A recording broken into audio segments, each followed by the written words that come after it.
Hi everyone, my name's Stewart and I'm on the brand team at Loom. We knew early on as part of this rebrand project that we wanted to redesign our logo. We have our updated brand promise, updated messaging and positioning.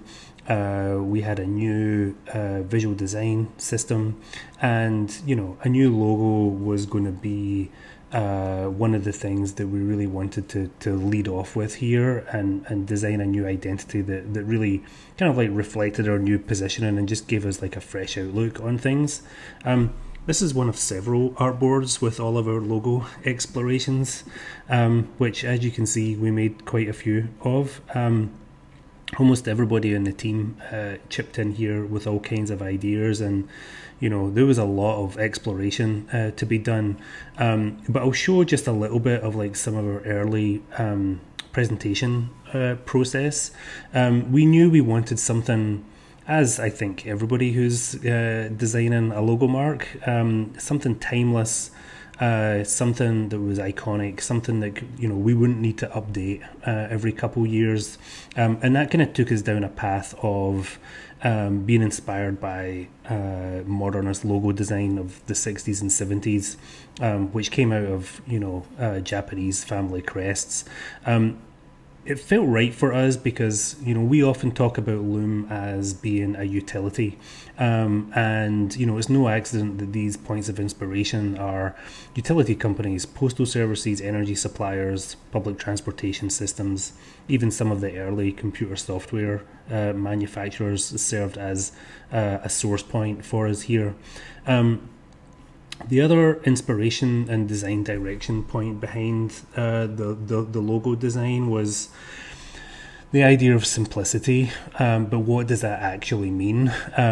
We used the example of the Fisher-Price radio and the Brown radio. Both are very simple, both are very tactile, both are very functional, but they ultimately cater to different audiences. And while the Fisher-Price toy is attractive and simple, you wouldn't necessarily expect it to produce great sounding music. On the other hand, the Brown radio, it has all of this, has a lot of similar qualities, but it's a little bit more restrained, and there's also a layer of technology that sits behind that simplicity. On the other end of the scale, we didn't want to go somewhere where we're just trying to cram every aspect of our brand into the logo. We like to think of the logo mark as like a drawer pull, which is something that allows you access to the rest of the system and the rest of the brand. It doesn't necessarily do everything on the surface. We also knew we wanted to reflect our updated brand promise, which was bring your work to life. The first thing that we did was that we came back to our bubble and block core creative idea. And, what would that look like if we just updated what we had? This was our current logo. What if we just brought that a little bit more up to date with a redrawn icon and some new colors? That could definitely work, but it just wasn't giving us like the fresh look that we were hoping for. And then we pretty quickly settled into this idea here, which was this archway concept. We worked with this for quite a while, and it was working pretty well for us for a while. The archway as like a window or a door or a portal to somewhere else. The idea that you can see somebody else on the other side.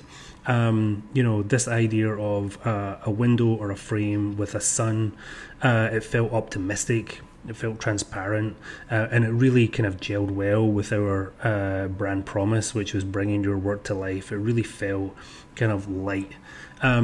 It also worked well as a visual device, which we could carry through the product and the marketing site and serve as like an icon that we can really lean into and has a lot of opportunity to be a container for different avenues of brand expression.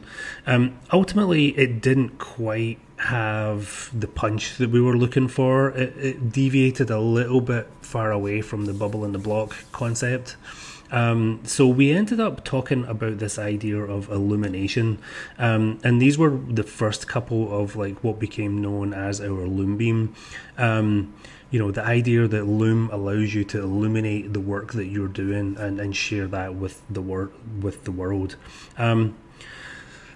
That got a lot of traction behind it, and from there it was really just a case of doing a lot of the work on the geometry of the icon. How many beams, how thick, what's the size of the counter in the center. We ended up doing like a whole array of different options here, and kind of stress testing the ones that we felt were in the right zone. So this is where we ended up. We're pretty excited about it. We're calling it the Loom beam. It's literally a bubble in the center and a bunch of blocks, which is exciting. We like to think of it as putting the user at the center, their creative energy literally radiating out from them.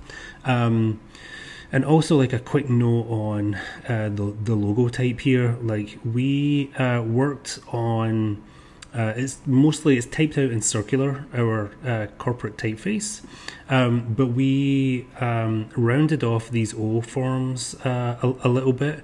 We didn't make them perfect circles, but we definitely tweaked them a little bit, just to draw a little bit more of comparison with the circular nature of the camera bubble, and also pull the bubble and block metaphor through the logo type a little bit more. There's literally a block here and two bubbles.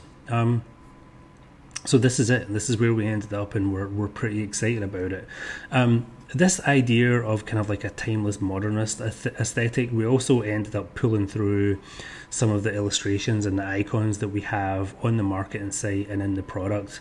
We hope that kind of like just rounds off the whole kind of like illustration system a little bit more, and just leans into that iconic aspect of these like simple shapes. So that's it. A lot more to show and a lot more to talk about here, but that's basically how we came up with our new logo, which we are calling the Loom beam, and we hope you enjoy seeing it around.